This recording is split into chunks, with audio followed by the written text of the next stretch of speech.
Bismillahirrahmanirrahim. Assalamualaikum warahmatullahi wabarakatuh. Murid-murid kelas 10 dan kelas 12 SMK Muhammadiyah Banjar. Selamat datang di channel Pak Guru Atim. Di channel ini Bapak akan mengupload video-video pembelajaran yang bisa teman-teman lihat, teman-teman pelajari, terutama untuk pendidikan kemuhammadiyahan kelas 10 dan kelas 12, ditambah dengan pendidikan agama Islam dan budi pekerti kelas 10 akuntansi yang Bapak ampuh.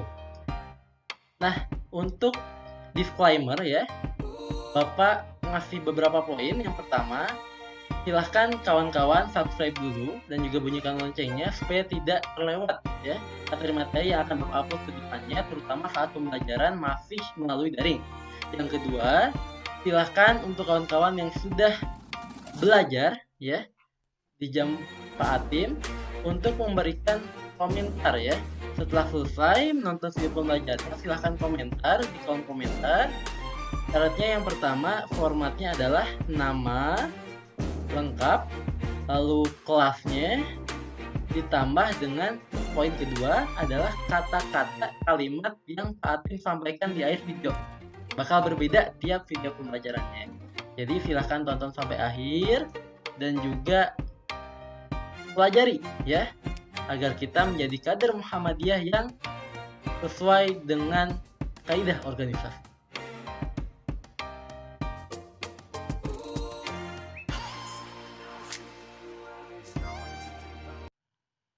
Bismillahirrahmanirrahim. Assalamualaikum warahmatullahi wabarakatuh. Selamat datang murid-murid kelas 12 SMK Muhammadiyah Banjar. Perkenalkan, nama Bapak Abdul Muluk Atim. Bapak diamanahi oleh sekolah untuk mengajar pendidikan kemuhammadiyahan di kelas 12 SMK Muhammadiyah Banjar, menggantikan beliau Ustadz Aan Alamsyah yang saat ini sedang fokus menyusun tesis S2 di Universitas Muhammadiyah Purwokerto. Kawan-kawan semua, bicara tentang Muhammadiyah, pada semester pertama, kawan-kawan kalau sesuai dengan silabus, belajar mengenai beberapa hal ya, terutama terkait dengan khitah perjuangan Muhammadiyah, lalu sikap dalam mencerminkan landasan operasional Muhammadiyah, dan juga terkait dengan kaderisasi Muhammadiyah sebagai ajaran Islam, lalu juga menghayati bentuk-bentuk perkaderan di organisasi otonom Muhammadiyah sebagai perjuangan dakwah Islam. Nah, di semester kedua ini, ya, Bapak menggunakan buku pendidikan kemuhammadiyahan yang diterbitkan oleh Majelis Dikdasmen Pendidikan Dasar dan Menengah Pimpinan Pusat Muhammadiyah, yang insya Allah sesuai dengan silabus ya, karena silabus dikeluarkan oleh pimpinan pusat dan juga kita saat ini sudah menggunakan buku yang sesuai dengan pimpinan pusat Muhammadiyah. Selain itu, Bapak juga menggunakan buku Memahami Ideologi Muhammadiyah karangan beliau Profesor Dr. Haidar Nasir, ditambah satu buku tambahan yang Bapak dapatkan ketika mengikuti rapat koordinasi nasional pimpinan tabligh Muhammadiyah pusat, yaitu buku Tuntunan Tabligh, yang ini diterbitkan oleh Majelis Tabligh Pimpinan Pusat Muhammadiyah. Lalu di semester 2 ini kita akan belajar apa, Pak? Yang akan kita pelajari di semester 2 cukup menarik menurut Bapak, terutama kaitannya dengan posisi Muhammadiyah ketika menyikapi organisasi-organisasi lain yang datang dari luar wilayah Indonesia atau biasa disebut sebagai gerakan Islam transnasional. Gerakan Islam yang melewati batas-batas kewilayahan kenegaraan seperti itu. Di sini ada tujuan pembelajaran, langkah pembelajaran, dan lain-lain. Yang ingin Bapak sampaikan adalah terkait dengan kompetensinya ya. Sebelum kita belajar, kita harus paham dulu peta konsepnya sebenarnya apa sih yang akan kita pelajari, lalu apa sih yang diharapkan dari pembelajaran ini.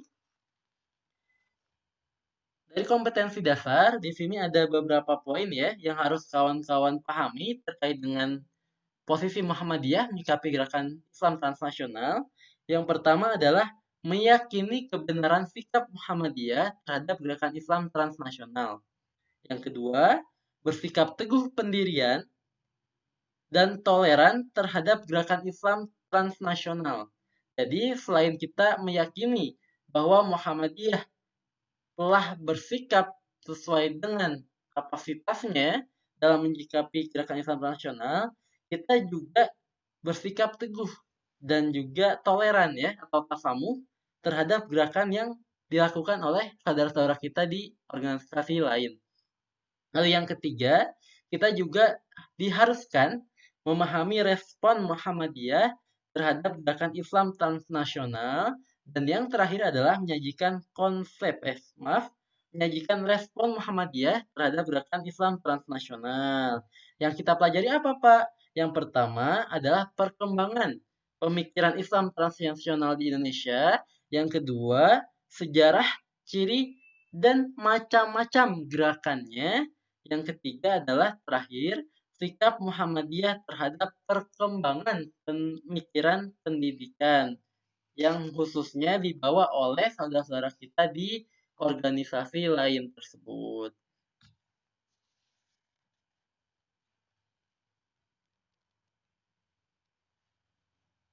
Ada kata mutiara ya yang disampaikan oleh Kiai Ahmad Dahlan di buku ini. Kebenaran suatu hal tidaklah ditentukan oleh banyaknya orang yang mempercayainya. Kalau kita lihat kondisi kekinian, teman-teman. Teman-teman punya Instagram? Sering buka YouTube? Kita lihat di Instagram, di YouTube, dan kita bakal menemukan ada netizen-netizen yang istilahnya saat ini adalah netizen maha benar yang mengatakan sesuatu dan ketika mereka mengatakan sesuatu itu dianggap sebagai sebuah kebenaran. Sebuah perang pemikiran yang luar biasa dahsyat yang kita alami sebagai masyarakat, sebagai generasi milenial ya. Bapak juga masih muda, umur 23 tahun, sering buka Instagram, sering buka YouTube, sering buka Facebook, sosial media. Dan Bapak juga melihat, wah, luar biasa sekali gitu ya. Bahwa kebenaran tuh sekarang sudah bias. Mana yang benar, mana yang salah, lebih banyak ditentukan oleh masyarakat yang mempercayainya. Ternyata ya, Kiai Ahmad Dahlan sudah mewanti-wanti hal itu sejak lama. Yang tadi Bapak sampaikan, Kiai Ahmad Dahlan mengatakan, kebenaran suatu hal tidak ditentukan oleh banyaknya orang yang percayainya. Karena, kenapa Kiai Ahmad Dahlan menyampaikan seperti itu? Karena dulu ketika Kiai Ahmad Dahlan mau memulai dakwahnya, beliau melihat di tanah Jawi, ya, di tanah Jawa, dimanapun beliau berdakwah, beliau selalu menemukan yang namanya animisme, dinamisme, tahayul, khurafat, yang itu sangat mengakar di masyarakat. Masyarakat melihat itu sebagai sebuah kebenaran. Bahkan ketika Kiai Ahmad Dahlan akan meluruskan kiblat, ya, masyarakat tidak setuju karena meyakini sudah benar kok, gitu ya. Dan hal itu juga terjadi saat ini di masa kekinian. Bicara tentang gerakan Islam transnasional, Bapak sudah membuatkan slide-nya, kawan-kawan bisa lihat. Ada satu prinsip ya, satu prinsip yang terdapat pada hadis Arba'in An-Nawawiyah nomor 35. Yang artinya, ini panjang ya, teks bahasa Arabnya, silahkan nanti dilihat saja, dibaca yang bisa membacanya, cuman di sini Bapak hanya akan menyampaikan artinya, agar mudah ya dipahami. Dari Abu Hurairah radhiyallahu anhu, ia berkata bahwasannya Rasulullah Shallallahu alaihi wasallam telah bersabda, "Janganlah kalian saling mendengki." Pertama, jangan saling mendengki. Kedua, prinsipnya janganlah saling tanajus atau menyakiti dalam jual beli. Yang ketiga, janganlah kalian saling benci. Yang keempat, janganlah saling membelakangi atau mendiamkan. Yang kelima, dan janganlah menjual di atas jualan saudaranya. Jadilah hamba Allah yang bersaudara. Orang muslim adalah saudara untuk muslim lainnya. Karenanya, ia tidak boleh berbuat zalim, menelantarkan, berdusta, dan menghina yang lain. Takwa itu di sini. Beliau memberi isyarat ke dadanya 3 kali.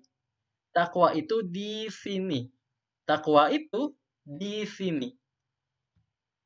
Cukuplah seseorang berdosa jika ia menghina saudaranya yang muslim. Cukuplah seorang itu dikatakan berdosa jika ia menghina saudaranya yang muslim. Setiap muslim atas muslim lainnya itu haram darahnya, hartanya, dan kehormatannya. Bahkan di hadis yang lain ada juga beliau Rasulullah SAW menyampaikan bahwa seorang muslim dan muslim lainnya ibarat satu tubuh. Yang mana ketika salah satu bagian tubuh itu merasakan sakit, maka saudara atau bagian tubuh yang lain, dalam artian saudara muslimnya, akan turut merasakan sakit. Pernah teman-teman ya merasakan tangan kita, mohon maaf ya, terluka, terpotong ya, mengeluarkan banyak darah, mata kita menangis ya, badan merasa menggigil ya, mulutnya teriak, mengaduh minta tolong. Nah, itu terkait dengan prinsip bagaimana ketika kita menyikapi ya, sebelum kita masuk ke gerakan Islam transversal ini, kita harus menanamkan prinsip ini dalam diri kita.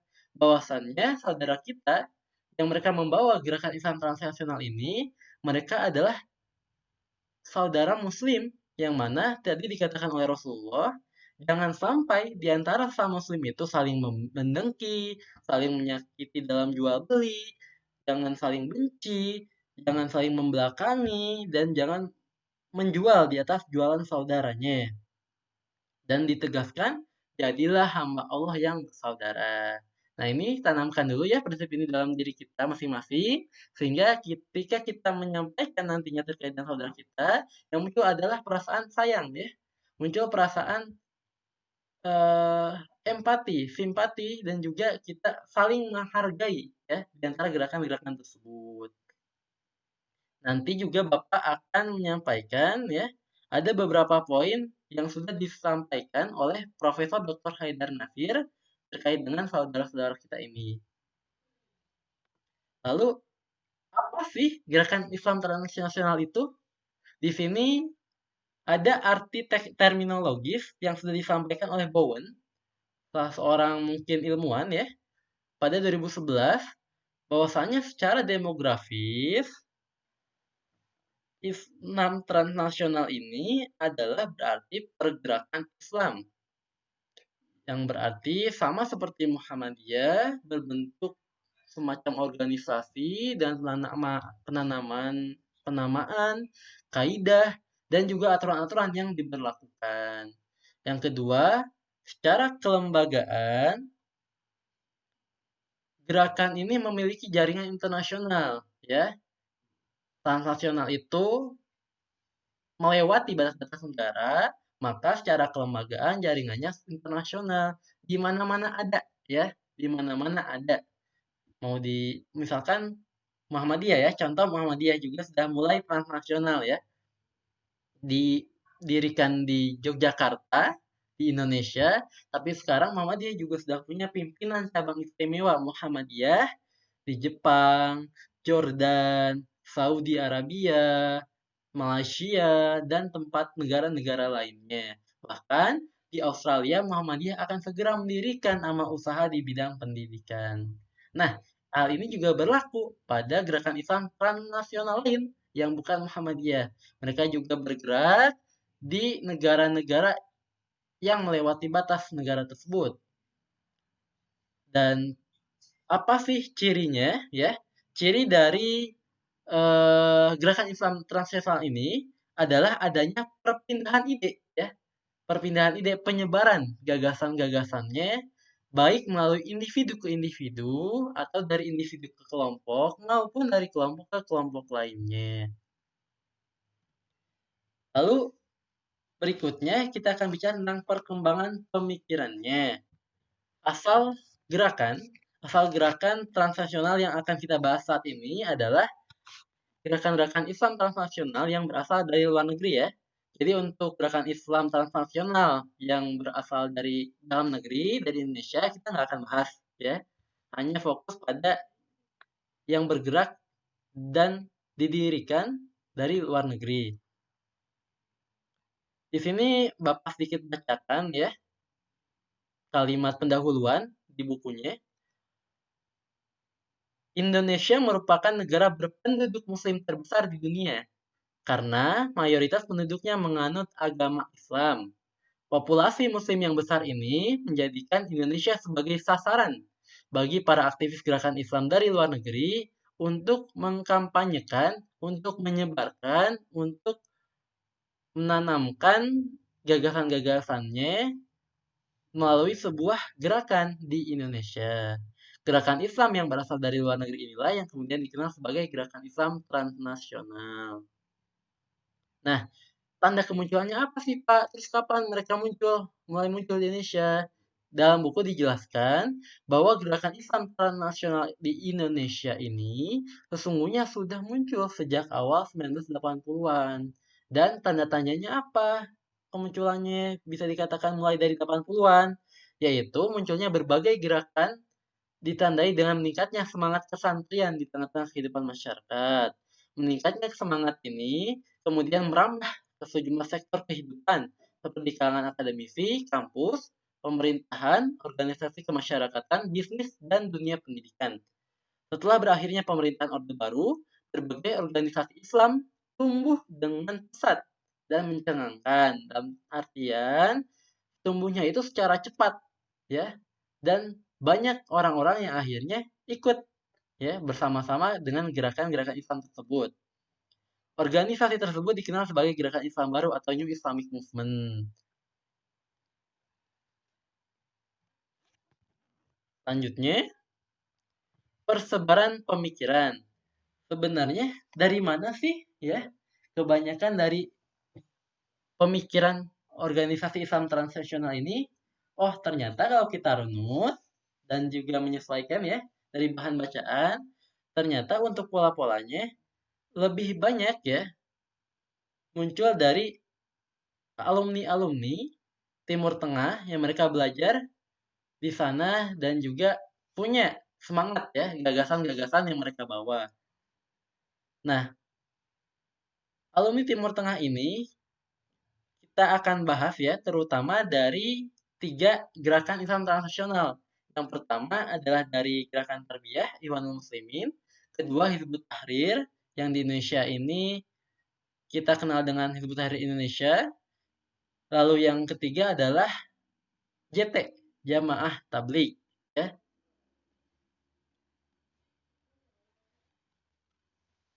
Nah, di sini dikatakan bahwa Ikhwanul Muslimin dalam artian gerakan tarbiyah itu pemikiran yang datang dari Mesir ya, lewat dan dimencetuskan pertama kali oleh beliau Hasan al-Banna.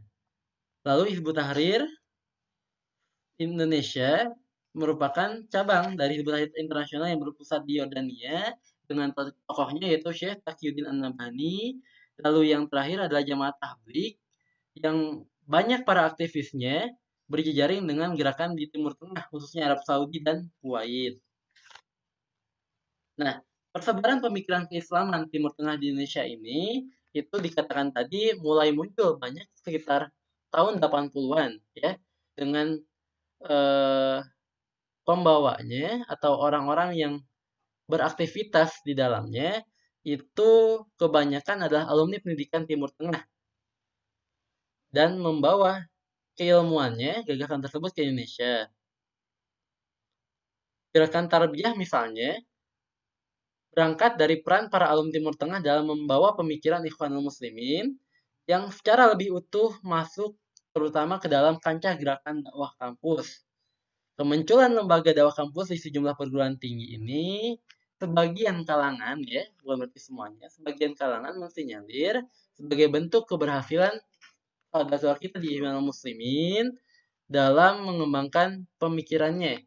Nah, Ikhwanul Muslimin di Indonesia juga tidak hanya fokus pada lembaga dakwah kampus, tapi mereka juga ikut mendirikan partai politik yang kita kenal sebagai Partai Keadilan Sejahtera, yang itu sebagai menjadi sarana ya, sarana dakwah mereka di bidang pemerintahan. Ijtihad mereka di bidang pemerintahan itu dengan masuk ke birokrasi, dengan ikut berkompetisi ya di demokrasi. Lalu yang selanjutnya terkait dengan Hizbut Tahrir Indonesia, peranan utama penyebaran pemikiran ini dilakukan oleh aktivis Hizbut Tahrir dari Lebanon, yakni Abdurrahman Al-Baghdadi dan Muhammad Mustafa. Keduanya adalah alumni perguruan tinggi di Yordania. Mereka berdua juga memperkenalkan pemikiran Hizbut Tahrir dan ikut menyebarkannya sama seperti Ikhwanul Muslimin, yaitu melalui kalangan dakwah kampus terlebih dahulu. Untuk gerakan jamaah tabligh, di sini dituliskan Salafi, tapi Bapak lihat ya, secara ideologi sebenarnya agak berbeda ya, terutama asal gerakannya. Cuman entah kenapa di dalam buku ini yang dibicarakan malah Salafinya. Padahal di akhir yang dibahas adalah jamaah tabligh. Cuman ini sebagai pengenalan saja ya, bahwasanya ada juga gerakan Salafi selain jamaah tabligh ya di Indonesia yang didatangkan, yang pemikiran-pemikirannya itu dibawa oleh para alumnus LIPIA Jakarta dan juga alumni-alumni dari Saudi ya. Nah, LIPIA Jakarta ini adalah lembaga pendidikan yang merupakan cabang dari Universitas Muhammad Ibn Saud Riyadh Arab Saudi yang dimaksudkan untuk menyebarkan pemikiran-pemikirannya di Asia Tenggara, khususnya di Indonesia. Kurikulumnya hampir sama dengan di Saudi, mengadopsi universitas induknya, dan para pengajarnya kebanyakan didatangkan dari Timur Tengah, khususnya Saudi Arabia.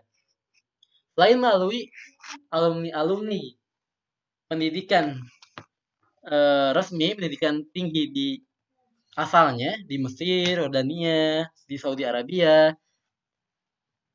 penyebaran gagasan, penyebaran ide yang dilakukan oleh gerakan-gerakan Islam transnasional tersebut juga disebarkan melalui buku-buku penerbitan media cetak dan juga internet. Sekarang bahkan kita bisa banyak temui ya, banyak sekali cabang-cabang ya, teknik-teknik dakwah dari gerakan Islam transnasional ini di YouTube ya, di Instagram juga sangat aktif dan juga di kegiatan-kegiatan yang sifatnya langsung terjun ke masyarakat. Nah, itu setidaknya ya, murid-murid semua, sedikit pengenalan, pengantar dari Bapak ya, terkait dengan gerakan Islam transnasional ini, yang insya Allah akan kita lanjutkan pada video pembelajaran berikutnya, yang akan membahas ya, satu persatu, apa itu Ikhwanul Muslimin, apa itu Hizbut Tahrir, apa itu Jamaah Tabligh, yang sumbernya ya, sumber dari bahan bacaannya yang Bapak ambil dari buku Pendidikan Kemuhammadiyahan ini dan juga dua buku lain yang juga dipadukan dengan apa namanya?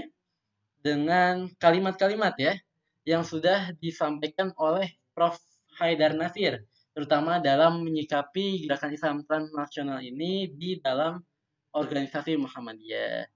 Nah, terakhir jangan lupa untuk memberikan ya daftar kehadiran melalui komentar dan cara menuliskan nama lengkapnya, kelas berapa, lalu tuliskan Bismillahirrahmanirrahim, saya siap untuk belajar terkait dengan gerakan Islam transnasional. Oh, demikian yang dapat Bapak sampaikan untuk pembelajaran pada hari ini. Nun wal qalam ya maisturun fastabiqul khairat. Wassalamualaikum warahmatullahi wabarakatuh.